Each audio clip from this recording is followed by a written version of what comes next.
અત્ર ઉપસ્થિત સર્વે વલ્લભીજનો, કથાયાત્રાનો આ 6મ દિવસ ષોડશ ગ્રંથ જેવા દિવ્ય અને અલૌકિક, જેમાં 16 ગ્રંથોનું સંકલન છે, એવા 16 ગ્રંથો અને એને કેન્દ્રમાં રાખીને આપણી સત્સંગની યાત્રા આગળ વધી રહી છે. મહાપ્રભુજી ઉપદેશેલા આ સિદ્ધાંતો, અને સિદ્ધાંત ઘણી વાર લોકો એમ કહે કે આ તો 500 વર્ષ પહેલાની વાત, આજે કઈ રીતે એને અમે નિભાવીએ? જે ક્યારે જૂના ન થાય એને જ સિદ્ધાંત કહેવાય. બધી જ ચર્ચા થયા પછી જેનો અંત સિદ્ધ થઈ ગયો હોય, ફાઇનલ સ્ટેટમેન્ટ જેને કહીએ, એને જ કહેવાય સિદ્ધાંત. કે હવે આ બાબત ઉપર અન્ય કોઈ શાસ્ત્રોની ચર્ચાની આવશ્યકતા નથી. આ બધાનું દોહન કરી અંતિમ સાર આ નીકળ્યો છે. અને એટલા માટે સમય જતાની સાથે ભગવાનની વાણી કે મહાપુરુષોની વાણી જૂની નથી થતી, દિવસે ને દિવસે વધારે ઉપયોગી થતી જાય છે. કદાચ જેમના માટે ગ્રંથો લખાયા એને જેટલી ઉપયોગી નહીં હોય, કારણ કે એના કરતા પણ વિપરીત વધારે સંજોગોમાં આપણે જીવી રહ્યા છીએ. કદાચ 500 વર્ષ પહેલા ધર્મ કરવો, ધર્માચરણ કરવું કદાચ એટલું અઘરું ન હોય, પણ જ્યારે આજે દુસ્સંગ વધારે વ્યાપ્યો છે એટલે આપણને આ સિદ્ધાંતોની વધારે આવશ્યકતા છે. નહીં તો લોકોને એમ થાય કે આટલા વર્ષો બાદ હવે શું? અચ્છા, શું બદલાઈ ગયું આટલા વર્ષોમાં? શું ક્રોધ ગયો બધાનો? શું લોભ જતો રહ્યો? શું ઈર્ષા ખતમ થઈ ગઈ? શું દ્વેષ રહ્યો નથી? જો રોગો છે તો દવા પણ એ જ છે. આટલા વર્ષો બાદ પણ માણસની અંદર આ બધું તો છે જ. કારણ કે ભગવત પ્રાપ્તિને આડે બહારનો કોઈ વ્યક્તિ નડતો નથી. ક્યાંક આપણી જ આ બધી દુર્ભાવનાઓ આપણને નડતી હોય છે. એટલે પરિવર્તનની ક્યાંક કોઈ બીજાને જરૂર નથી હોતી. માણસે પરિવર્તનની શરૂઆત પોતાનાથી જ કરવાની હોય છે. આ 11 ઇન્દ્રિયો તો આપણે જ લઈને ફરીએ છીએ, અને એ જ ક્યાંક મને એવ મનુષ્યાણામ કારણમ બંધ મોક્ષયો, બંધન અને મુક્તિનું કારણ. ક્યાંક મન આને જ ઉપયોગ કરીને આપણે માટે પ્રતિબંધ ઉભો કરતો હોય. તાળાની ચાવી એ જ હોય, આમ ફેરવો તો ખુલે, આમ હોય તો બંધ થઈ જાય. ખોલવાની ને બંધ કરવાની બે જુદી ચાવી ન હોય. એમ જ આ જ ઇન્દ્રિયો ઉદ્ધારનું પણ કારણ છે, આ જ ઇન્દ્રિયો પતનનું પણ કારણ છે. પેડો સામે પડ્યો હોય ને ખાવાની ઈચ્છા થઈ તો વાંક પેડાનો કે જીભનો? પેડાનો ને, નહીં જીભનો. જીભ તો લઈને જ ફરવાનો, અને એને ખાવો જ છે તો એ જ્યાં જશે એ પેડાને શોધશે.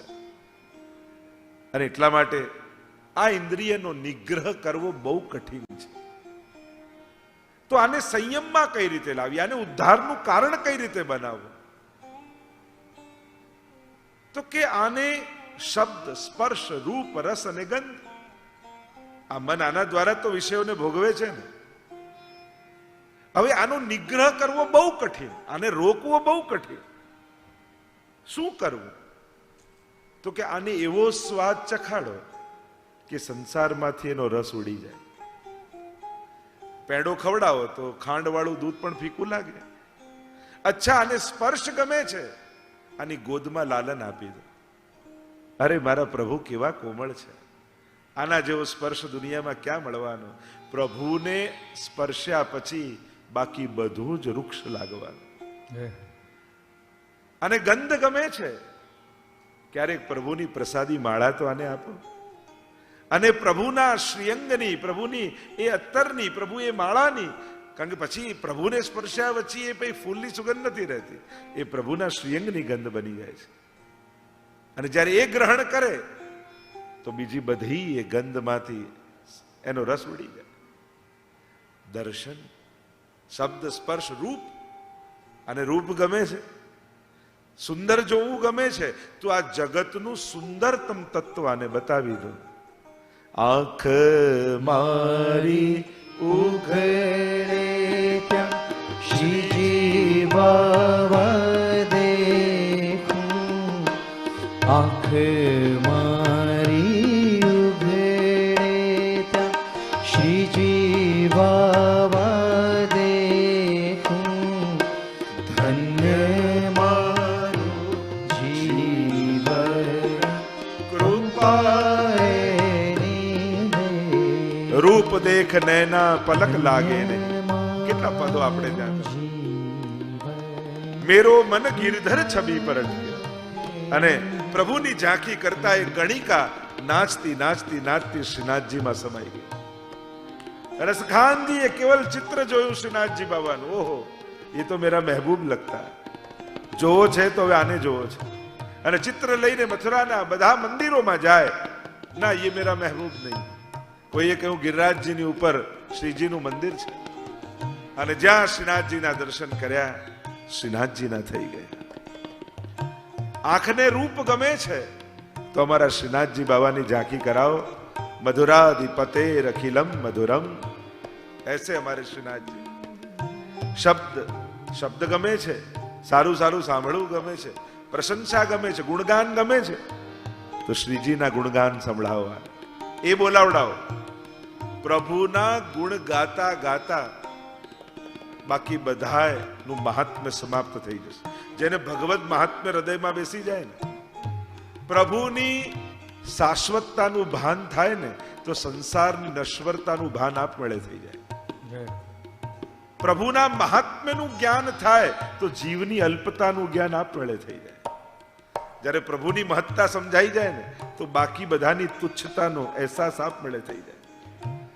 ગુણગાન તો પ્રભુના શબ્દ, સ્પર્શ, રૂપ, રસ, સ્વાદ ગમે છે જીવને.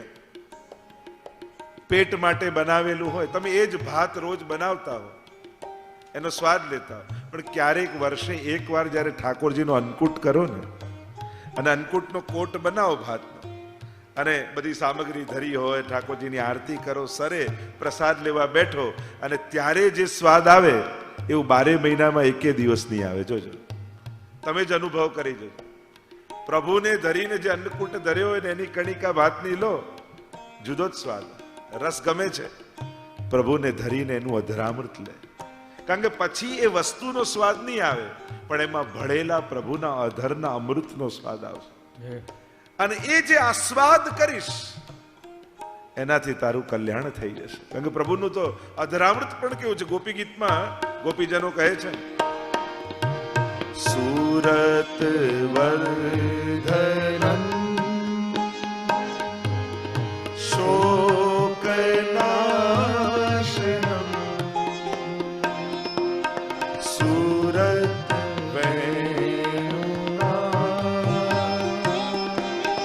સુષ્ઠુ ચુંબિતમ ઇતર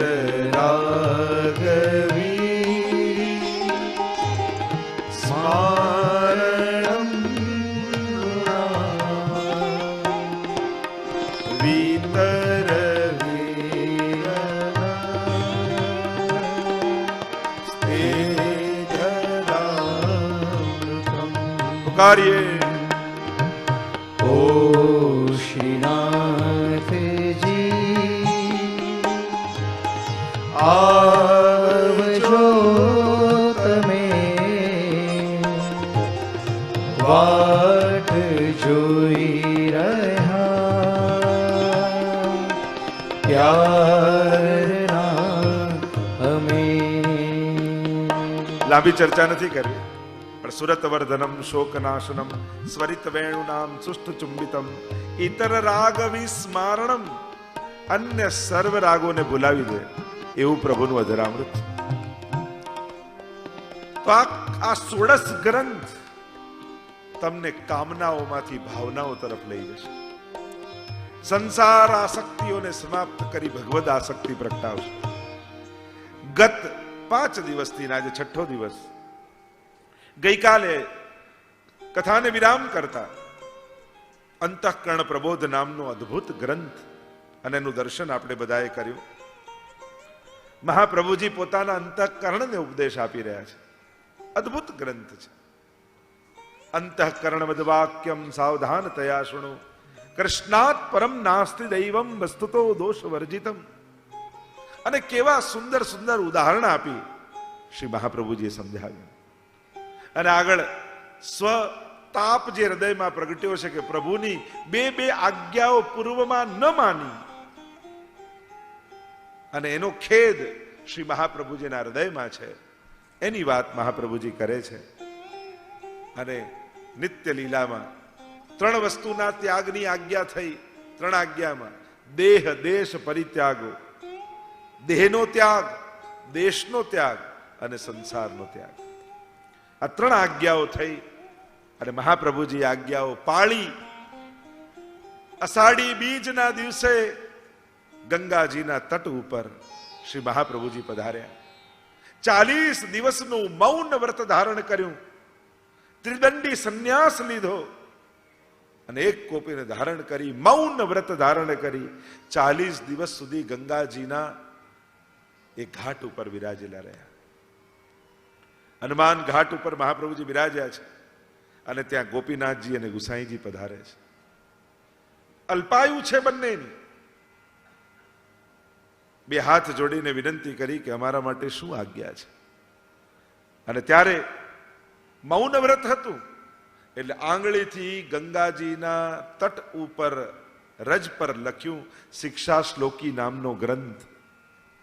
યદા બહિર્મુખા યુયમ ભવિષ્યત કથમચન તદા કાલ પ્રવાહસ્તા દેહ ચિત્તા દયોપ્યુત સર્વથા બક્ષયિષ્યંતિ યુષ્મા નિતિર્મતિર્મમ. કે જો તમે બહિર્મુખ થયા તો આ કાળના પ્રવાહમાં વહી જશો. કાળ તમારો ગ્રાસ કરી જશે. અને ત્યાં સાક્ષાત ગોવર્ધનનાથજી પ્રગટ થયા છે. અને 1.5 શ્લોક સ્વયં શ્રી ગોવર્ધનનાથજી શ્રીનાથજીએ કહ્યો, મયી ચેદસ્તિ વિશ્વાસ શ્રી ગોપીજન વલ્લભે તદા કર્તાર્થા યુયમ હિ શોચનીયમ ન કરે છે. જો મુજ ગોપીજન વલ્લભ શ્રી કૃષ્ણમાં તમને વિશ્વાસ છે તો આ કાળ તમારું કાંઈ નહીં બગાડી શકે.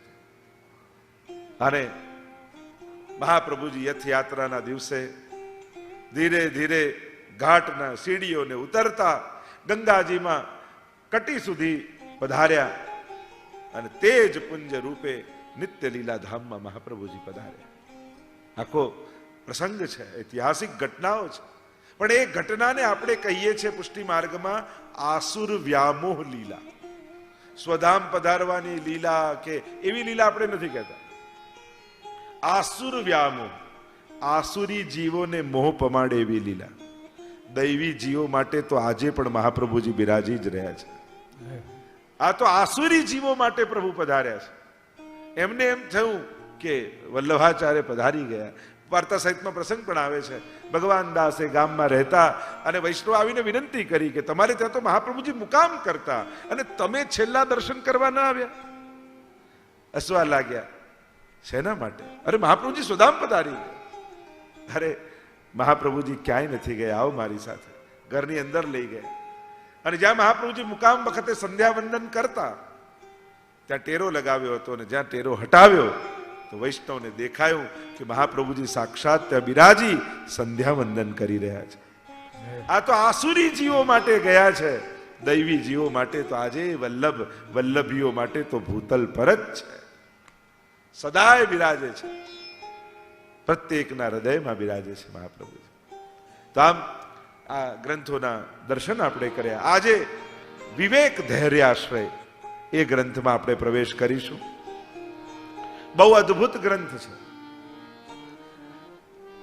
અને કેવલ હું તો કહું વૈષ્ણવ માટે જ નહીં, પણ જેને આધ્યાત્મિક માર્ગમાં ચાલવું છે પ્રત્યેક જીવ માટે, એ આધ્યાત્મિક જીવ માટે સંસારમાં કેમ રહેવું, સંસારની અહંતા મમતાની વચ્ચે પણ કેમ કરીને પોતાનો ભગવત ભાવ બનાવી રાખવો, એના ઉપાયો શ્રી મહાપ્રભુજી અદ્ભુત રીતે આપ્યા છે. ગઈકાલે આપણે એનું પારાયણ કર્યું હતું વિવેક ધૈર્યાશ્રય ગ્રંથનું. જો વિવેક દેસાઈ ગ્રંથનું વર્ગીકરણ કરીને અલ્પમાં તમને જો સમજાવવાની કોશિશ કરું ટૂંકાણમાં, એમ તો 17 શ્લોક વિવેક ધૈર્યાશ્રય ગ્રંથમાં મહાપ્રભુજીની વામ ભુજા અંગ રૂપે ભાગવતજીના 7મા સ્કંદ સાથે સમાનતા કરી છે.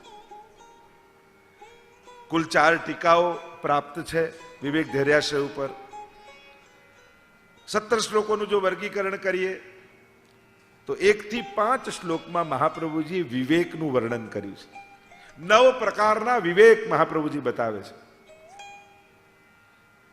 6 થી 9 શ્લોકમાં ધૈર્યનું વર્ણન કર્યું છે અને 10 થી 17 શ્લોકમાં આશ્રયનું વર્ણન કર્યું છે.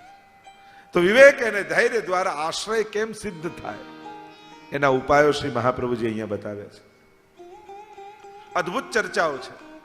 પહેલો શ્લોકનું ગાન કરીએ ને પછી તત્વતઃ આખા ગ્રંથનું દર્શન કરીશું.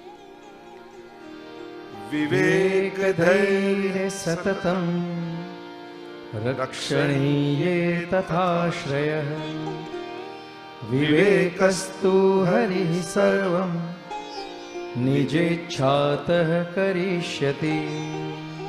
1 થી 5 શ્લોકમાં વિવેકનું વર્ણન. બધા શ્લોકો પાછું આપણે ગાઈશું નહીં તો સમય ઘણો જતો રહેશે. 9 પ્રકારના વિવેકની ચર્ચા અહીંયા મહાપ્રભુજી કરે છે. આપણે ત્યાં પ્રાયઃ જગતમાં જે વિવેક શબ્દ વપરાય છે ને એ વ્યવહાર કુશળતામાં વપરાતો હોય છે શબ્દ. કે કોઈ બહુ વ્યવહાર કુશળ હોય તો આપણે એમ કહીએ કે આ વિવેકી માણસ છે. કોઈ બોલવામાં બહુ વ્યવહાર તો કે આની વાણીમાં બહુ વિવેક છે. પ્રાયઃ જગતમાં વિવેક શબ્દ વ્યવહાર કુશળતા માટે વપરાતો હોય છે. પણ અહીંયા મહાપ્રભુજી વ્યવહારના વિવેકની વાત નથી કરી. અહીંયા મહાપ્રભુજી વિચારના વિવેકની વાત કરે છે. કે જ્યારે અનુકૂળ અને પ્રતિકૂળ સંજોગો સામે આવે ત્યારે આપણને વ્યવહારનો વિવેક તો આવડે છે. ગમતા ન ગમતા વ્યક્તિઓ આવડે ત્યારે વ્યવહાર કુશળ વ્યક્તિ હોય એ કઈ રીતે વ્યવહાર કરે એ તો આપણે જાણીએ છીએ. પણ જ્યારે મનમાં અનુકૂળ અને પ્રતિકૂળ વિચારો આવતા હોય, શંકા અને કુશંકાઓ જાગતી હોય ત્યારે મનમાં કેવો વિવેક રાખવો જોઈએ? મન એ કેવો વિવેક જાળવવો? કારણ કે મનનો વિવેક જેને નહીં આવડે નિભાવતા યા વિચારતા એનો વ્યવહારનો વિવેક પણ બહુ વાર ટકશે નહીં. મનથી તમે જો તૈયાર નથી, વૈષ્ણવતાનું પણ એવું છે, મનથી વૈષ્ણવ ન બન્યા ને તો વ્યવહારથી પણ તમારી વૈષ્ણવતા બહુ ટકશે નહીં. તમને એમ લાગે કે હું વિવેકપૂર્વક હું વૈષ્ણવ તરીકેનો વ્યવહાર જાળવું, પણ જો મનમાં વૈષ્ણવી વિચારધારા નથી તો વ્યવહાર પણ વૈષ્ણવનો બહુ વાર નહીં થાય. માણસ નાટક બહુ વાર નથી કરી શકતો. તમારા મનમાં પ્રસન્નતા ન હોય ને તો 2 વાર હસશો, 4 વાર હસશો, 6 વાર હસશો, 10મી વાર તો નારાજ થઈ જ જશો યા બોલાઈ જ જશો. કારણ તમારી પ્રવૃત્તિમાં વિવેક છે, વૃત્તિમાં વિવેક નથી આવ્યો. અને જ્યાં સુધી વૃત્તિ વૈષ્ણવી નહીં બને ત્યાં સુધી પ્રવૃત્તિ પણ વૈષ્ણવતાની બહુ નહીં થઈ શકે. એટલે મહાપ્રભુજી મન ઉપર કામ કરે છે કે તમારું મન વૈષ્ણવ થયું છે, વૈષ્ણવ બનીને વિચારે છે. જીવનમાં જો ઘણા બધા પ્રશ્નો જાગતા હોય, અનેક પ્રકારના પ્રશ્નો આવે, શું એનો ઉકેલ તમે વ્યક્તિ બનીને કાઢો છો કે વૈષ્ણવ બનીને કાઢો છો? એના પરથી નક્કી થશે કે પરિણામ કેવું આવશે. એક વ્યક્તિ બનીને જો ઉકેલ સંસારના કાઢવા ગયા ને તો ઉદ્વેગ અને સંઘર્ષ સિવાય બીજું કંઈ નહીં આવે. પણ એક વૈષ્ણવ બનીને ઉકેલ કાઢશો ને તો જીવનમાં શાંતિ મળશે. ભલે કદાચ વસ્તુ નહીં આવે પણ શાંતિ જરૂર આવશે. અને એટલા માટે વૈષ્ણવે જીવનમાં આવતા પ્રત્યેક પ્રશ્નોના ઉકેલ એક વૈષ્ણવ બનીને કાઢવા. કે મારી સામે આ પ્રશ્ન છે તો એક ભાઈ તરીકે, એક પિતા તરીકે, એક પત્ની તરીકે, એક પતિ તરીકે આપણે આ રીતે વિચારીએ છીએ. અને એટલા માટે સંઘર્ષ સિવાય બીજું કંઈ સૂઝતું નથી. પણ જો સામે પ્રશ્ન આવ્યો અને તમે એમ પોતાની જાતને પ્રશ્ન કરો કે એક મહાપ્રભુજીના સેવકે આવા સમયે શું કરવું જોઈએ, એક ઠાકોરજીના સેવકે આવા સંજોગોમાં શું કરવું જોઈએ, જો આવો વિચાર કરશો ને તો સાચો અને સારો ઉકેલ જીવનમાં આવશે.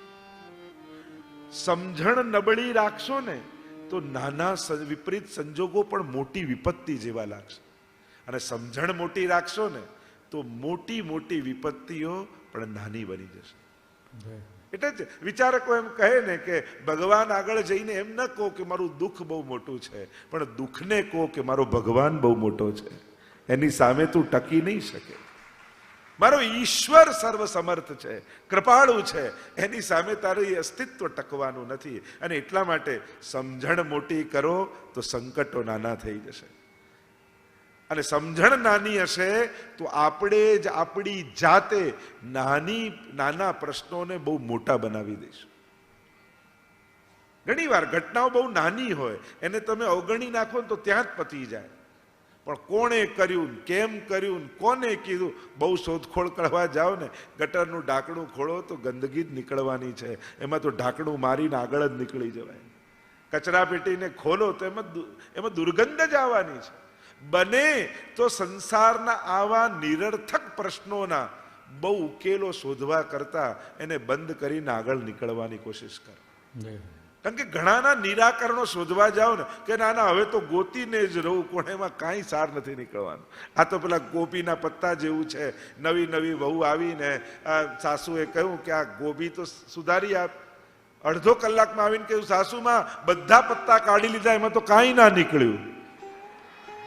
આ તો એવું જ છે. આ બધા પત્તા ખોલવાનો કોઈ અર્થ નથી, એને તો બંધ કરીને આગળ નીકળી જવા. તો મહાપ્રભુજી વિચારના વિવેક આપણને આપે છે, એ બી વૈષ્ણવી વિચારના. કોઈ કરે ન કરે એ ન જાણો. મહાપ્રભુજીના સેવક, ઠાકોરજીના સેવક થયા છો તો તમારે તો કમથી કમ આ ગ્રંથ કેવલ ભણવા માટે જ નથી, આપણે ઉતારવા માટે શીખીએ છીએ. આપણે આપણા જીવનમાં, કારણ કે આપણને પુષ્ટિ માર્ગમાં આ ન અડાય, અહીંયા ન જવાય, આ ન ખવાય, આ બધા ધર્મો આચાર વિચારના ખ્યાલ રહ્યા. પણ મહાપ્રભુજીએ જે વિચારો આપ્યા કે આ કરતા પહેલા મારી અંદર વૈષ્ણવતા છે, કોઈ અડી ગયું ને એના ઉપર હું ખીજાવું છું તો ક્રોધ ન કરવો એ ભૂલી ગયા, પણ અડવું નહીં એ યાદ રહ્યું. એક વ્યક્તિ હતો, એ કામ શું કરતો, ભારતની વાત છે, અને કામ શું કરતો, ખોટી જુબાની આપવાનો ધંધો કરતો. કોર્ટમાં કોર્ટ ખુલે ને એટલે બહાર ફર્યા કરે. ઘણી વાર એમાં છે ને કોઈ સાક્ષી જોઈએ, જુબાની જોઈએ, એટલે એનું કામ શું, થોડા રૂપિયા લે ને સાઈન કરી આપે, સાક્ષી તરીકે હાજરી ભરી આપે. ખોટી જુબાની આપો, જઈને જુબાની આપે. અને આ તો બ્રાહ્મણ, પાછો પૂજા પાઠ બધું જ કરે. હવે એકવાર તાત્કાલિક ફોન આવ્યો કોર્ટમાંથી કે જલ્દી જલ્દી હમણાં ને હમણાં આવી જાઓ, તમારે જુબાની આપવાની છે. અને પેલું કે હજી તો નાયો ધોયો નથી, સંધ્યાવદન બધું બાકી છે. અરે તાત્કાલિક કામ છે, જલ્દી આવો. અને પેલો તુરંત નાવા ધોવાનું છોડીને નીકળ્યો, ભાગ્યો ત્યાં અને આવી ગયો કોર્ટમાં. શું કરવાનું છે, બસ આ જુબાની આપવાની છે, તમે 2 મિનિટ ઉભા રહો ને પછી ઘરે જઈને બધું કરજો. અને કોર્ટના કઠેડામાં ઉભા રહી ગયા અને સામે ગીતાજી મૂકવામાં આવ્યા કે ગીતાજીમાં હાથ મૂકીને વચ્ચે ખોટું નહીં બોલો. અને પેલાએ કહ્યું કે હું તો નાયો નથી તો ગીતાજીને કેમ મળું? ના ના, હું જુબાની ના આપ્યો. તો નાયા વગર અડાય નહીં એને યાદ છે, પણ ખોટું બોલાય નહીં ગીતાજીમાં લખ્યું એ યાદ નથી.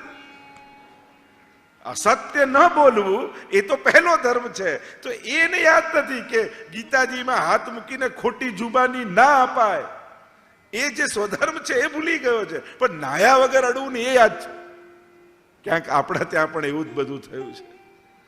આમ અડવું નહીં, આમ ખાવું નહીં, આ રીતે કરવું, આ રીતે, એ બધાને યાદ રહ્યું, પણ સેવામાં ક્રોધ કરીએ તો અપરસ છોવાઈ જાય. એ જે ગોકુલનાથજીએ કહ્યું એ યાદ નથી આપણને. કોઈના માટે દુર્ભાવ લાવીએ તો અપરસ છોવાઈ જાય એ આપણને યાદ નથી. કે વૈષ્ણવથી આવું ન કરાય, એ મુખ્ય ધર્મો ભૂલી ગયા અને ગૌણ ધર્મો આપણને યાદ છે. અને એટલા માટે આ બધા ગ્રંથો એ કેવલ વાંચન અને પારાયણ તો આપણે કરી જ રહ્યા છીએ, પણ એ પારાયણ કરતા કરતા આપણે પરાયણ થઈ જઈએ એ ગ્રંથોના, બસ તો આપણા યાત્રાનો લક્ષ્ય આવી જાય. અત્યારે પારાયણ છે, પછી પરાયણ થઈ જઈશું, આપણે ગ્રંથોનું આચરણ કરતા થઈ જઈશું. તો આમ મહાપ્રભુજી બહુ સુંદર. અને પહેલા 5 લોકોનું જો સાર રૂપે સીધા 9 વિવેકની વાત કરું તો પહેલો વિવેક કયો? હરિ સર્વમ કરિષ્યતિ. આ પહેલો વિવેક બતાવ્યો. પ્રભુ બધું જ કરશે અને એ જ કરનારો છે. પ્રભુ જ કરનારા છે. તથૈવ તસ્ય લીલેતી, જે આગળ આપણને સમજાવ્યું, વૈષ્ણવનું સઘળું કાર્ય પરમાત્મા કરી આપશે. ભરોસો રાખો, વિશ્વાસ રાખો. કેવલ બુદ્ધિ અને કર્મ ઉપર ભરોસો રાખશો ને તો તમારા સામર્થ્ય જેટલું જ પામી શકશો. અને ઘણીવાર તો સામર્થ્ય હોય છતાંય કામના ટાઈમે બુદ્ધિ કામ નથી લાગતી. ત્યાં મહાભારતમાં પણ એવું આવશે ને કે આવે છે ને કે જ્યારે જરૂર હશે ત્યારે ભૂલી જશે. અશ્વત્થામાને પણ કંઈ એવું ઘણા વરદાનની એવી બધી કથા આવે છે. કર્ણ હતો, એને એવું શ્રાપ હતો કે જરૂર હશે ત્યારે વિદ્યા જતી રહેશે. સહદેવને પણ એમ કહેતા ને કે નકુલ સાહેબ એવું વરદાન હતું કે પૂછે તો જ બતાવે. એટલે કે જરૂર હોય છે ત્યારે ખરેખર આપણી બુદ્ધિ આપણને કામ લાગે છે. ગમે તેટલો હોશિયાર વ્યક્તિ હોય, સાચા અર્થમાં જ્યારે જરૂર હોય છે ત્યારે ખરેખર એ ટાઈમે આપણે ક્યાંક આપણને બધાને શ્રાપ નથી આ કે તને ખરેખર જરૂર હશે ને ત્યારે તારી બુદ્ધિ તને સાથ નહીં આપે. એટલે બહુ ગુસ્સામાં આપણે હમણાં મારું મગજ ગયું છે આપણે એમ કહીએ ને, એટલે મગજ ગયું છે, હમણાં કામમાં નથી, બહાર ગયું છે, રજા ઉપર છે. સાચે ક્યારે જરૂર, બુદ્ધિની ક્યારે જરૂર? સાચે બતાવો. આવા નાજુક સમયમાં અને એવા જ સમયે ખોટા નિર્ણયો લેવાઈ જાય છે. નાજુક ક્ષણો એટલે આપણને પણ કામના ટાઈમે તો કામ નથી લાગે, ભલે ગમે તેટલો હોશિયાર માણસ કેમ ના હોય. તો બુદ્ધિ અને કર્મ બહુ સામર્થ્ય ટૂંકું છે. પણ જ્યારે પ્રભુના આશ્રયમાં જતા રહો છો, પ્રભુ પર વિશ્વાસ રાખો છો, હરિ સર્વમ કરિષ્યતિ. આ પહેલો વિવેક. હંમેશા બ્રહ્મ સંબંધી વૈષ્ણવે વિશ્વાસ સાથે જીવવું કે મારું કાર્ય મારા ભાગ્યને આધીન નથી, પરમાત્માની ઈચ્છાને આધીન છે. મારું તો બધો લેખ પરમાત્મા જ લખવાના છે, મારું બધું સઘળું પરમાત્મા કરી આપવાના છે. સર્વમ કરિષ્યતિ. બીજો વિવેક આપ્યો, હરિ સર્વમ નિજેચ્છાત કરિષ્યતિ. ઠાકોરજી જીવનું બધું જ કરશે, પહેલો વિવેક. બીજો વિવેક, ઠાકોરજી પોતાની ઈચ્છાથી બધું કરી આપશે, હરિ ઈચ્છાથી સગળો. એટલે વૈષ્ણવ હંમેશા ઠાકોરજીની ઈચ્છા. વૈષ્ણવને વારે ઘડીએ મુખમાં એક જ વાર, અને આપણા વાર્તા સાહિત્યમાં પ્રસંગ નથી આવતો, પ્રભુ કરે સો ભલી કરે. ઠાકોરજી જે કરશે ને સારું કરશે. પ્રભુની ઈચ્છા ઉપર ભરોસો કે મને ગમતું હમણાં મળ્યું નથી, પણ એ મને ગમતું હતું, મારા હિતનું હતું કે નહીં એ મને ખબર નહોતી. ક્યાંક એ મારા પતનનું કારણ બનવાનું હતું એ મને ખબર નહોતી, ઠાકોરજીને ખબર હતી. તો પ્રભુ કરે સો ભલી કરે. પેલા પ્રસંગમાં એવું કહેતા ને કે પેલો રાજા શેરડી છોલતો હતો અને આંગળી કપાઈ ગઈ, એટલે પેલાથી એમ બોલાય, પ્રધાન એમનો પરમ વૈષ્ણવ અને એની આદત રાજાના પ્રધાનની કાંઈ પણ થાય ને એટલે મેડમ મોઢેથી એમ નહીં, ઠાક પ્રભુ કરે સો ભલી કરે. અને આંગળી કપાઈ અને આનાથી એમ બોલાઈ ગયું, પ્રભુ કરે સો ભલી કરે. અને રાજાનો પિત્તો ગયો, મારી આંગળી કપાઈ એમાં પ્રભુએ શું ભલું કર્યું? આનામાં તો બુદ્ધિ જ નથી, આને તો જેલમાં નાખો. અને સિપાહીઓ પકડીને લઈ ગયા અને જેલમાં પૂરી દીધો. બીજા દિવસે રાજા શિકાર કરવા માટે નીકળે. શિકાર કરતા કરતા કેટલાક આદિવાસીઓને પકડી લીધો અને એને બલિ ચડાવવા માટે માતાજીની આગળ બાંધ્યો અને થયું કે આને ગળું કાપી નાખી, બલિ ચડાવી દે. અને જ્યાં કાપવા જાય ત્યારે પેલા કાપનારે જોયું કે આની આંગળી કપાયેલી છે અને ખંડિતની બલિ ન ચડાવાય. એટલે તુરંત આને કહ્યું, આ તો ખંડિત બલિ છે, ખંડિતની બલિ ચડાવાય નહીં, આને છોડી દો. અને ત્યારે રાજાને સમજાયું, આંગળી કપાઈ પણ જીવ બચી ગયો. આવ્યો રાજા પાછા પ્રધાનને છોડાવ્યો અને કહ્યું કે તે કહ્યું પ્રભુ કરે સો ભલી કરે, મને તો સમજાયું નહીં એ સમયે, પણ ખરેખર આંગળી કપાઈને મારો જીવ બચી ગયો. ચલ મારો તો જીવ બચ્યો, તારું શું ભલું થયું? તું તો જેલમાં ગયો ને. તું કહે પ્રભુ કરે સો ભલી કરે, તું તો જેલમાં ગયો ને. પ્રધાને કહ્યું કે મારું ભલું થયું, કારણ કે મને જેલમાં ન નાખ્યો હોત તો હું તમારી સાથે હોત અને મારી આંગળી નહોતી કપાયેલી, મારી તો બલી ચડી જાત. નિજેચ્છાતઃ કરિષ્યતિ. હરિ સર્વમ નિજ ઈચ્છાત કરીશ. પ્રભુ પોતાની નિજ ઈચ્છાથી કરશે. અને નિજ ઈચ્છાના બે અર્થ મેં બતાવ્યા. નિજજનોની ઈચ્છાથી. પ્રભુની પોતાની ઈચ્છા છે જ નહીં. ભક્તાભિલાષા ચરિતા અનુસારી, ભક્તોની ઈચ્છા અનુસાર ચરિત્ર કરવા વાળા ઠાકોરજી છે. આ બીજો વિવેક. એટલે હંમેશા જીવનમાં આ મહામંત્ર મનનો રાખજો, પ્રભુ બધું સારું કરશે. ઠાકોરજી સર્વ કરનારા છે. ત્રીજો વિવેક આપ્યો, પ્રાર્થી તેવા તત કિમ સ્યાત સ્વામ્યાભિપ્રાય સંશયાત. એક એક શ્લોકના હું સાર રૂપે તમને લઈ રહ્યો, બધા શ્લોક નથી બોલતો. પ્રાર્થી તેવા તત કિમ સ્યાત. પ્રાર્થના કરવાથી શું થઈ જશે, યાચના કરવાથી શું થઈ જશે. પ્રાર્થનાનો અર્થ થાય અર્થયતે, કોઈને કોઈ કામનાથી ભગવાન પાસે માંગણી કરવી, યાચના કરવી, એને કહેવાય પ્રાર્થના. આપણે ત્યાં મહાપ્રભુજી પ્રાર્થનાની ના પાડે છે, માંગણીની ના પાડે છે. કારણ કે એનાથી શું થઈ જશે, સ્વામ્યાભિપ્રાય સંશયા. ઉલટાનું ઠાકોરજીની ઈચ્છા ઉપર તમને શંકા છે અને એટલા માટે એને અવગણીને તમે માંગી રહ્યા છો. જેમ નાનકડું બાળક જતા સર્પને પકડવા જાય અને માં છોડાવી લે, એને મારે, કારણ કે એને એના હિતનું ભાન નથી. ચપ્પુથી રમતો હોય, માં છોડાવી લે. એમ પ્રભુ પાસે માંગવાથી, એટલે કે પ્રભુ પાસે નવ માંગીએ માંગે પસ્તાવો થાય, ઉદાસી આવે નાથને ને વ્યાપાર સરીકું ગણાય. દયારામભાઈ ચંદ્રાવાળામાં કહે છે ભક્તિ પોષણમાં કે આ તો ભક્તિ કરીને માંગવું, આ તો વ્યાપાર છે. શું પ્રભુ પર ભરોસો નથી કે એને ખબર છે મને ક્યારે શું આપવું? જો પ્રભુ તો હંમેશા ટાઈમ પર જ હોય છે, આપણે ઉતાવળમાં હોઈએ છીએ. તુરંત આપણે લાગે માંગતા જ થઈ જવું જોઈએ. એક પ્રોસેસ છે. પ્રભુ જેમ બીજ વાવો, એમાં ખાતર નાખો, પાણી નાખો, ખેડો, અને પછી એમાં ફણગા ફૂટે અને ફળ લાગે છે. એક પદ્ધતિ છે. માણસને શું થાય, હમણાં જ કહું ને હમણાં જ મળી જાય. પ્રાર્થિત એવા તત કેમ, પ્રાર્થના કરવાથી શું? કારણ કે પ્રભુ ક્યારે પણ તમારા હિતનું હશે, તમે ગમે તેટલું માંગશો નહીં આપે. જેમ કોઈને ડાયાબિટીસ હોય અને એ હોટેલમાં જઈને રસગુલ્લા મંગાવે, 1 પ્લેટ 2 પ્લેટ 3 પ્લેટ, વેટર આઈને ક્યારે કહેવાનો છે, સાહેબજી હવે રહેવા દો, તમને ડાયાબિટીસ છે બહુ વધી, ક્યારે કે કોઈ હોટલ વાળો? ક્યારે ન કે. પણ એ જ વ્યક્તિ રસોડામાં મા પાસે ઊભો હોય અને માંગે તો માં ના આપે. ભલે ગમે તેટલો ખીજાય, અરે તને ડાયાબિટીસ છે નહીં આપું, તો ગમે તેટલી જીદ કર, માં ના આપે. એમ ભગવાન હોટલ વાળો નથી, ભગવાન માં છે. એ ક્યારે પણ અહિત તમારું જેમાં હશે એ વસ્તુઓને તમારા સુધી નહીં પહોંચવા દે. તમે ગમે તેટલો અઠાગ્રહ કરો. જો હું તમને પ્રશ્ન કરું, તમે ભગવાન પાસે ગાડી માંગી, કાર માંગી, અને એ જ કારથી તમારું એક્સિડન્ટ થવાનું હતું અને ઠાકોરજી એ કાર ન આપી, તો આ કૃપા કહેવાય કે અકૃપા? કાર નથી આપી ભગવાને, કૃપા કે અકૃપા? કૃપા. તમે બધા જ બોલો છો. હવે કાર માંગતા નહીં.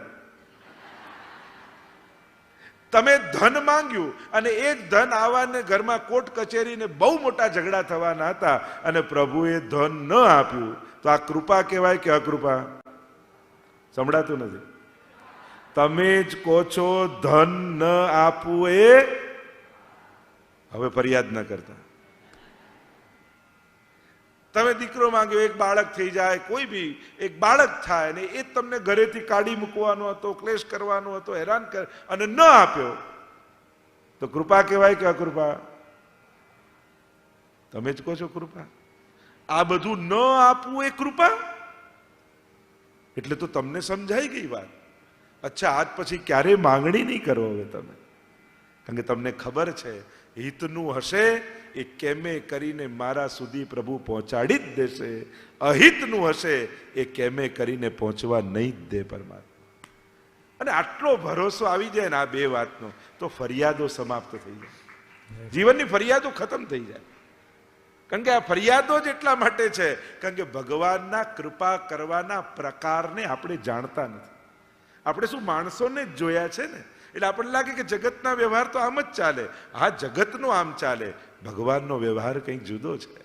એનો પ્રકાર કંઈક જુદો છે, એની પ્રેમની કરવાની રીત કંઈ જુદી છે.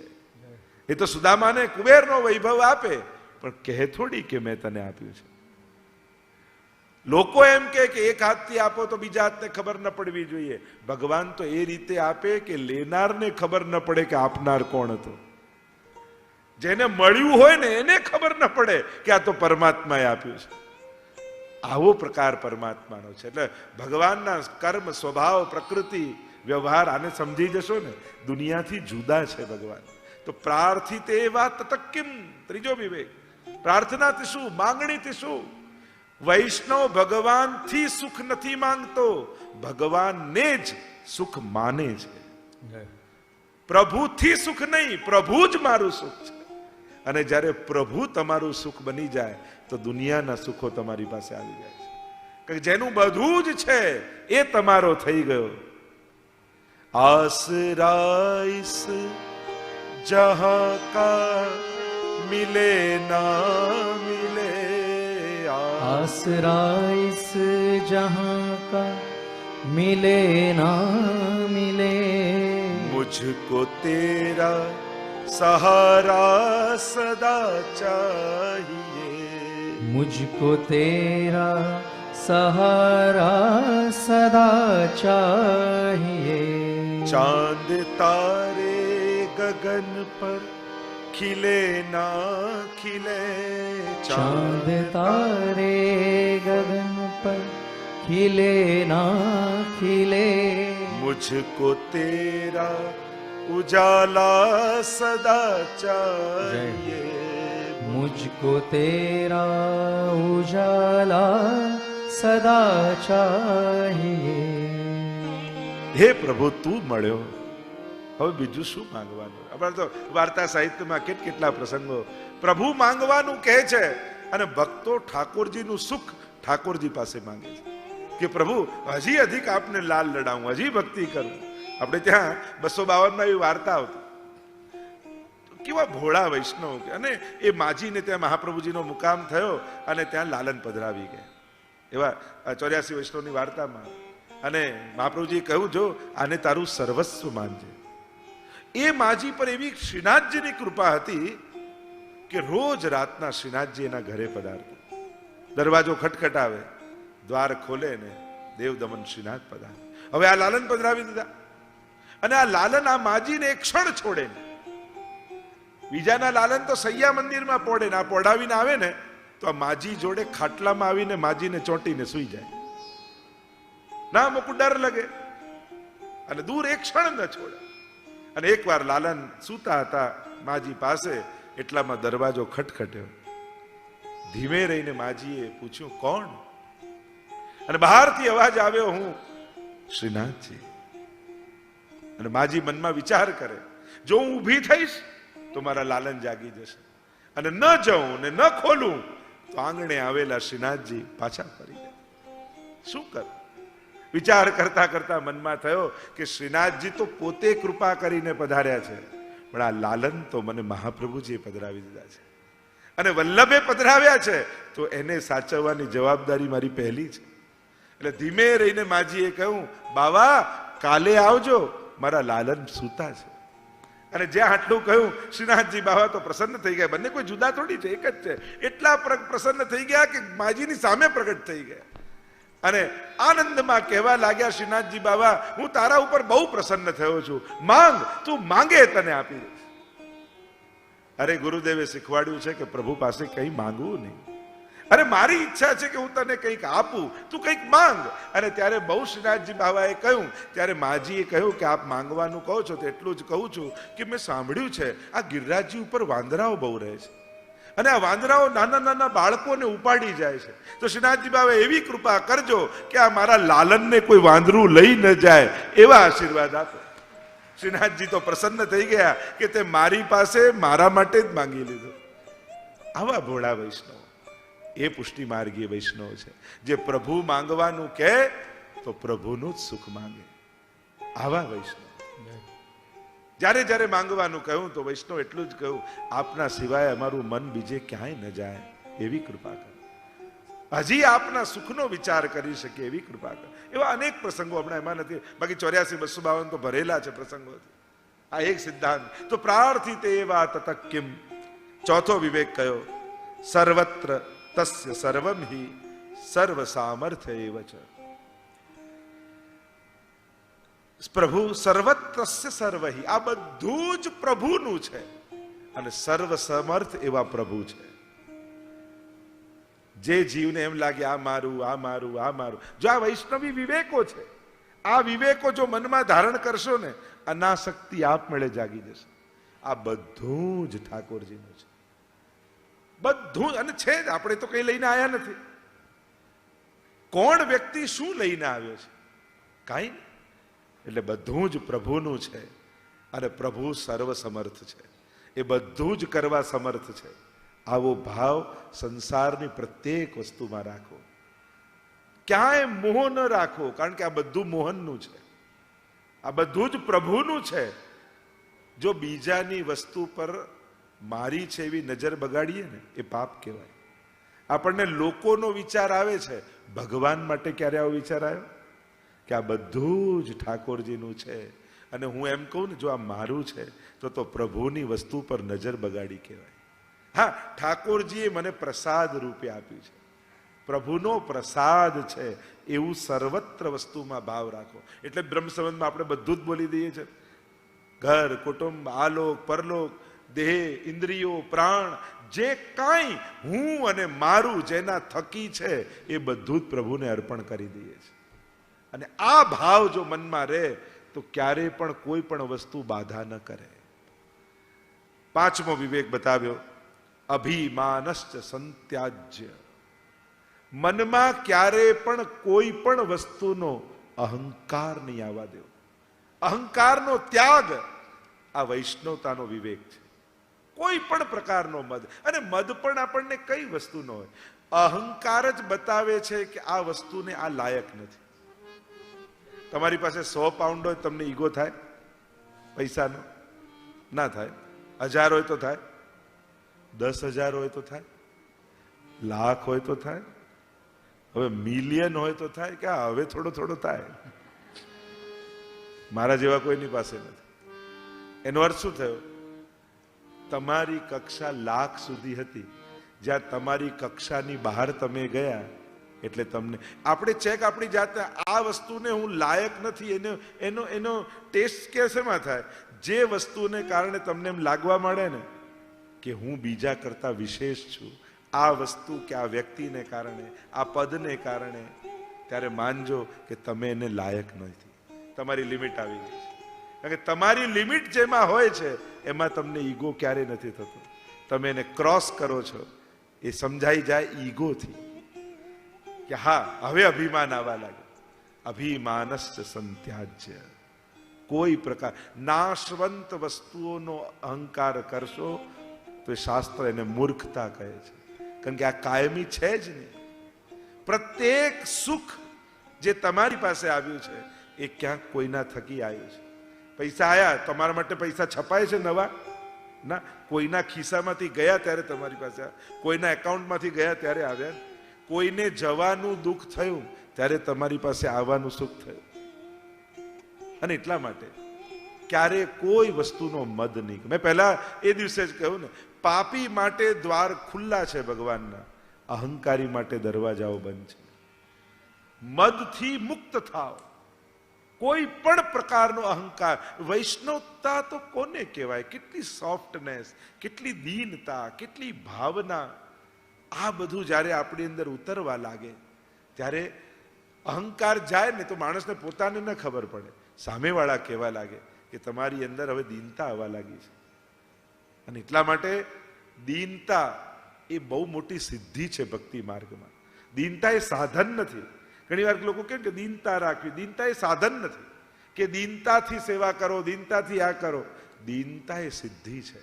તમારા ઠાકોરજી તમારી સેવા સ્વીકારવા લાગે ને, એની પ્રમાણ શું? ખબર કઈ રીતે પડે? એનું પ્રમાણ છે, એનો સંકેત છે દીનતા. જો તમારી ભીતર દીનતા આવવા લાગે ને તો માનજો તમારી સેવા ઠાકોરજી સ્વીકારી રહ્યા છે. બાકી ભગવાનની બાજુમાં તો ઘણા જઈને બેસતા હોય છે, કલાકો બેસતા હોય છે, અને પાસે બેસી જવા માત્રથી કામ થતું નથી. દીનતાના પાત્રમાં મનમણી મૂકી ભેટ ભગવંતજીને ધરજો. એટલે જ ડાયરામભાઈએ કહ્યું છે, નિશ્ચયના મહેલમાં વસે મારો વાલમો, વસે વ્રજ લાડીલો રે, જે જાય તે ઝાંખી પામે જી રે. આખું એડ્રેસ આપ્યું પરમાત્માનું. સત્સંગ દેશમાં ભક્તિ નગર છે, પ્રેમની પોળ પૂછી જાજો જીરે, વિરહ તાપ પોળિયાને મળી મોલે પેસજો, અને સેવા સીડી ચડી બેલા થાજો જી. આ દીનતાના પાત્રમાં દીનતા રૂપી હૃદયનું પાત્ર બને, અને ત્યારે ભગવાન સ્વીકાર કરતો હોય છે. તમે કોઈ વસ્તુ આપો એટલે માનતા નહીં કે પ્રભુએ સ્વીકારી લીધી, તમે તો બાજુમાં ધરી છે. ધરવાનો અધિકાર આપણો છે, સ્વીકારવા માટે ઠાકોરજીની ઈચ્છા છે. એમાં કોઈનું ન ચાલે. એ ક્યારે સ્વીકારે? જ્યારે ધરેવામાં દીનતા હોય છે ત્યારે. તો અહીંયા પાંચમો વિવેક બતાવ્યો, અભિમાનસ્થ સંત્યાજ્ય. છઠ્ઠો વિવેક કયો? વિશેષત ચેદ આજ્ઞા સ્યાદ અંતઃકરણ ગોચર. એક જે આજ્ઞા ગુરુની થઈ છે, એટલે કે સ્વમાર્ગની રીત પ્રમાણે અને ગુરુની આજ્ઞા પ્રમાણે ભગવત સેવા, ભગવત સત્સંગમાં જોડાવું, અને જે આજ્ઞામાં આપણું સુખ સમાયેલું હોય એને પરીક્ષાર્થ જાણવી, અને જેમાં પ્રભુનું સુખ હોય એને કૃપાર્થ જાણવી. આ છઠ્ઠો વિવેક. મનનો વિવેક વૈષ્ણવતાનો કેવો? કે જે ગુરુજનની આજ્ઞા છે એ આજ્ઞામાં મારે રહેવું છે, આજ્ઞાની બહાર નથી જવું. અને પ્રભુ પણ જો કંઈક આજ્ઞા કરે તો એમાંય વિવેક કયો? મારા સુખ માટે તો ભગવાન નથી કહેતા ને, તો પરીક્ષાર્થ જાણે. અને પ્રભુ પોતાના સુખની વાત કરે તો એને કૃપા જાણે. આ સાતમો વિવેક કયો? આપદ ગતિ દાદી કાર્યેશુ હઠસ્ત્યાજ્ય સર્વથા. વિપત્તિના સમયમાં જ્યારે ચારે બાજુ સંકટ ચાલતા હોય, અને એવા સમયમાં કોઈ પણ પ્રકારની જીદ યા હઠ રાખવી નહીં વૈષ્ણવે. ઘણી વાર વ્યક્તિની લૌકિકમાં જ હઠ હોય એવું નહીં, અલૌકિકમાં હોય. તમારી સેવા તમે જ્યારે કરો છો, બહુ સાવધાની રાખો. તમારો સેવાનો અત્યાગ્રહ, જો મહાપ્રભુજી તો ક્યાં સુધી જાય, તમારી સેવાના આગ્રહને કારણે તમારા નોકરને પણ તકલીફ તમે આપતા હો ને, તો એના કરતા સેવા છોડી દો એ સારું. એ મહાપ્રભુજી કહે. કોઈ પણ પ્રકારનો હઠાગ્રહ યા અત્યાગ્રહ, પણ એનો અર્થ એ નથી થતો કે ચાલશે, ફાવશે, ગમશે, ઠાકોરજીમાં કરી નાખી. પણ તમારી સેવા તમારા આનંદ માટે છે, કોઈને દુખી કરવા માટે નથી. એટલે સેવાને પણ એવા વિવેકથી કરો કે તમારી સેવા નિમિત્તે કોઈ દુખી ન થાય, કોઈને તકલીફ ન પડે, એવા પ્રકારનો વિવેક. અને એટલા માટે મહાપ્રભુજી આજ્ઞા કરે છે એ અત્યાગ્રહ, એ હઠાગ્રહ છોડો.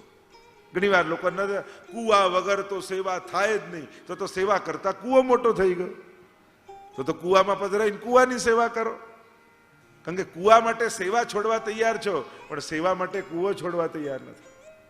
આ તો જોઈએ, ચારી તો ચાંદીની જોઈએ, સિંહાસન તો આવું જોઈએ જ, આમ તો જોઈએ જ. કોઈ પણ વસ્તુ માટે સેવા ન છોડી શકાય, સેવા માટે બધું જ છોડી શકાય. એટલે કોઈ વસ્તુ વ્યક્તિનો એવો અઠાગ્રહ ન રાખો જેને કારણે તમારે ઠાકોરજીથી દૂર થવું પડે. કોઈ વસ્તુ એટલી મોટી નથી યા કોઈ વસ્તુ એટલી જરૂરી નથી કે એ વસ્તુને કારણે તમે ભગવાનથી દૂર થાઓ.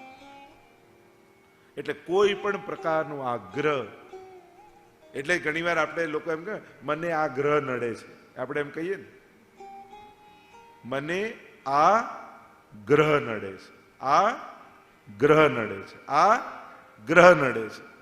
ઘણીવાર આપણો જ આગ્રહ નડે છે આપણે.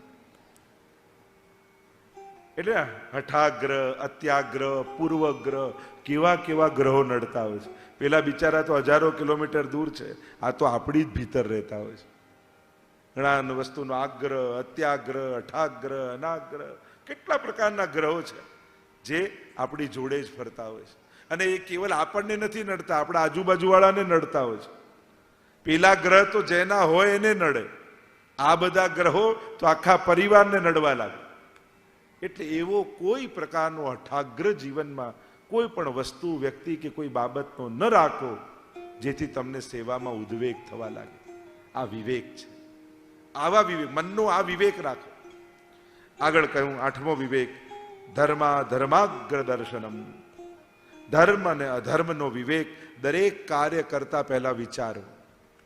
તમે જે કરવા જઈ રહ્યા છો, કદાચ શાસ્ત્રોને નહીં જુઓ તો તમારું મન અવાજ કરશે. એક વૈષ્ણવથી આ કરાય? પોતાની જાતને પૂછો, આપમેળે ઉત્તર મળશે. એક વૈષ્ણવથી અહીંયા જવાય, એક વૈષ્ણવથી આ ખવાય, વૈષ્ણવથી આ પીવાય? તમે પોતાની જાતને જ પ્રશ્ન કરો.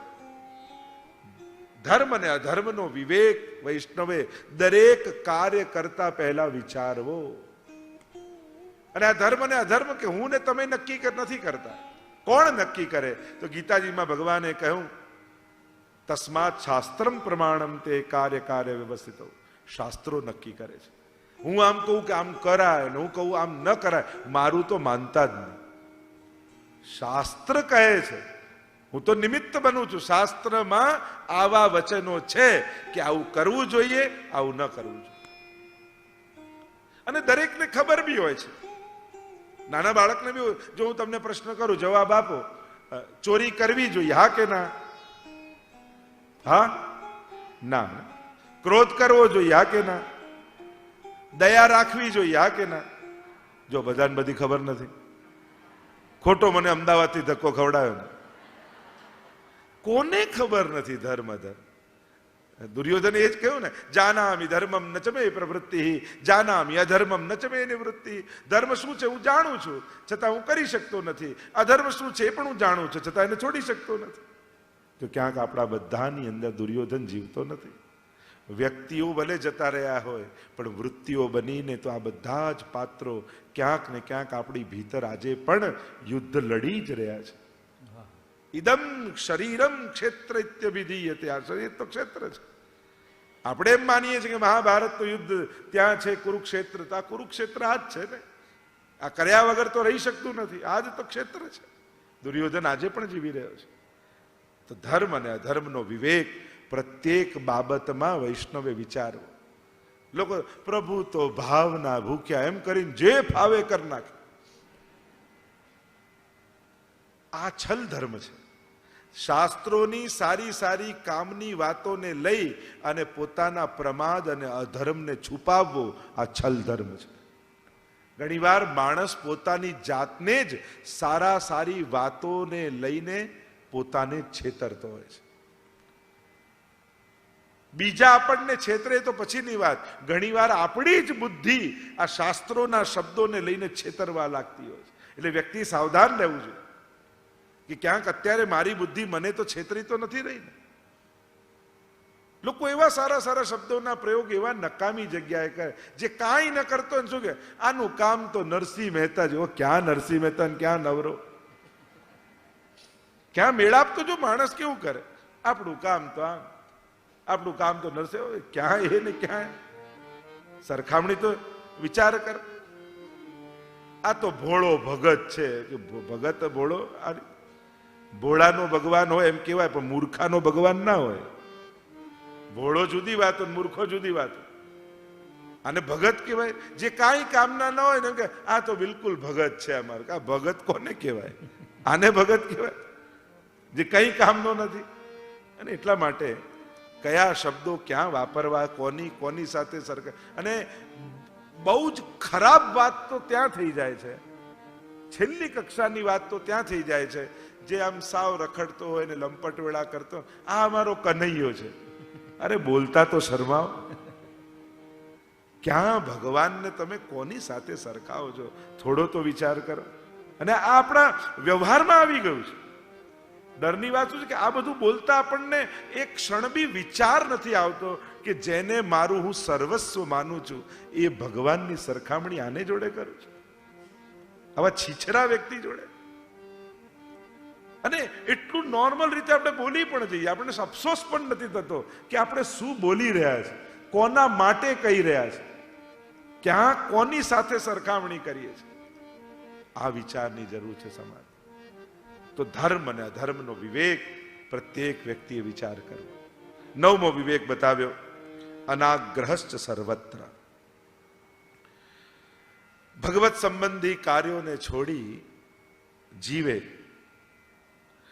પુણ્ય પ્રાપ્તિના પણ કાર્યો કરવાનો બહુ હઠાગ્રહ કે અત્યાગ્રહ નહીં રાખો. મુખ્ય વૈષ્ણવનું કર્તવ્ય છે સેવા, ભગવત પ્રસન્નતા. હું આ પુણ્ય મેળવી લઉં, હું આની પ્રાપ્તિ કરી લઉં, આ સિદ્ધિની પ્રાપ્તિ કરી લઉં. ભગવત સેવાને છોડી એવા કોઈ અનુષ્ઠાનોમાં પણ નહીં લાગી જવું કે જેનાથી કોઈ મોટી સિદ્ધિ મળવાની હોય, પણ એ સિદ્ધિ મેળવીને પણ ભગવત સેવા છોડી દીધી. આ મોટું નુકસાન છે. આ વૈષ્ણવનો વિવેક છે. ઘણી વાર અધિક માસ આવે, કોઈ સારા તિથિ આવે, કોઈ સારો સમય આવે, ત્યારે આપણે શું થાય, ભગવત સેવા ઘટાડતા જઈને આપણા વ્રત, નિયમો, તપો એવા બધા વધારી દઈએ કે સેવા ઓછી થઈ જાય અને પુણ્ય પ્રાપ્તિ માટેના પ્રયાસો વધી જાય. તો એ પણ વૈષ્ણવ માટે ઉચિત નથી. આપણું તો સૌથી મોટું ધર્મ હિતે પાયો યહ ધન. ધર્મ હિતે, આપણે કીર્તનમાં ગાઈએ છીએ, ધર્મ હિતે પાયો યહ ધન. ધર્મ હિતે પાયો નિકેરાત જસોદા મૈયા નારાયણ બ્રજ આયો યહ ધન. ધર્મ હિતે પાયો. આપણું સાચું ધન કયું? જા ધન તે ગોકુલ સુખ લઈયત સઘરે કાજ સવા. હા જા ધન કો મુનિ જપ તપ ખોજત વેદહુ પારન પાયો. સોધન ધર્યો क्षीर सागर में ब्रह्मा जाए जगायो यह धन. धर्म हिते पायो. ધર્મ હિતે પાયો યહ ધન. અને જા ધન તે આપણો ભાવ રૂપી જે ધન છે ને, ગોકુલ સુખ લઈએ. આપણા ઠાકોરજી આપણું ધન છે. પ્રભુ થકી તો વ્રજનું સુખ મળશે ને. આપણને એમ થાય કે હું લાડ લડાવવા માટે ઠાકોરજીને ઘરે પધરાવીને લાવું, હું પ્રભુને સુખ આપીશ, આનંદ આપીશ. જોવા જાઓ તો તમારી એક કટોરી મિશ્રી આરોગી ઠાકોરજી તમને યશોદાનું સુખ આપે છે. તમને યશોદાના સુખનું દાન કરે છે, તમને વ્રજભક્તોના સુખનું દાન કરે છે. એટલે આપણા દાન કરતા, આપણી વિનિયોગ કરતા પ્રભુની કૃપા મોટી છે. આપણે તો વાટકી કટોરી એક દૂધ ધર્યું, પણ એ આરોગી ઠાકોરજીએ વ્રજભક્તોનો આનંદ આપણને આપ્યો. એટલે દાતા મોટા ઠાકોરજી છે. તો આમ 9 પ્રકારના વિવેકની વાત, છેલ્લા વિવેકની વાત, 9મા વિવેકની એ કરી કે પ્રભુની સેવાના બદલામાં યા પ્રભુને છોડીને કોઈ ધર્મ કરવાનો પણ આગ્રહ ન રાખો. કારણ કે સેવામાં કાપ મૂકી તમને આ સેવા ઠાકોરજીને છોડી હું આ યાત્રા કરી આવું, પેલું યાત્રા કરી આવું, પણ જો પ્રભુ સાથે હોય એ જ વૈષ્ણવ માટે ઉત્તમ છે. કારણ કે જ્યાં જઈ રહ્યા છો એનો માલિક તમારા ઘરે છે, અને માલિક વગર કોઈના ઘરમાં પ્રવેશ મળે? એટલે વ્રજમાં જાઓ ને ત્યારે તો ઠાકોરજીને ચોક્કસ લઈ જવા. કારણ કે આપણને એમ થાય કે વ્રજ જાઓ, વ્રજ તો પ્રભુનું ઘર છે, ચાવી તો એની પાસે છે. જેને ઘરે મૂકીને જાઓ છો, જેને બીજાને મૂકીને જાઓ છો, પછી તો દરવાજેથી પાછા જવું પડશે. હા, ફરવાતા કોઈ ભૌતિક વ્રજ માટે કોઈ રોકી શકવાનું નથી, પણ આધિદૈવિક વ્રજનો અનુભવ તો ત્યારે થશે જ્યારે તમારા ઠાકોરજીને પધરાવીને વ્રજમાં તમે જાઓ.